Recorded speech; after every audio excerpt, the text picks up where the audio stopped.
Bumisita sa pangatlong araw ng burol ni Miss Jacqueline ang isa sa nag-asikaso sa kanya na si Senator Jinggoy Estrada.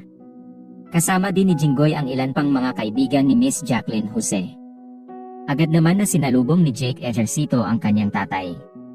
Matatandaan na si Senator Jinggoy Estrada ang unang nagkumpirma sa pagpanaw ni Miss Jacqueline Jose. Dahil malapit nga ang senador sa batikang aktres.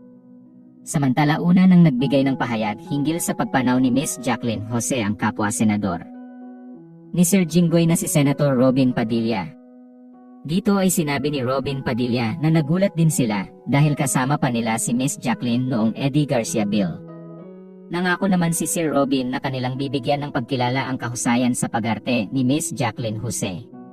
Sa kabilang banda ay sumabay na din si Senator Robin sa pagbisita kay Miss Jacqueline Jose. Oo, ako bigla ako. Kasi magkasama pa kami sa Eddie Garcia Bill.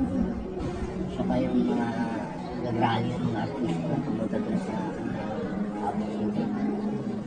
Kaya ano talaga, ang ginawa namin sa Senado, kasama ko sa Grace, sa Linggoy, sa Sormong, sa Sergio Labi, gumawa kami ng resolution para kilalanin yung kanina sa pag-arte. Kasi siya yung nagbigay sa atin ng karangalan sa anak ng festival ng Inesa. Isang ano yun, isang ginintuang pamana sa atin. Kasi sa buong Southeast Asia, siya pa lang ang nanalo. Siya pa lang, wala po iba na nagbigay talaga ng karangalan sa atin sa buong mundo po. Handaan po natin, yan po yung nagbibigay ng karangalan. Ibig sabihin, napakagaling mo na kapag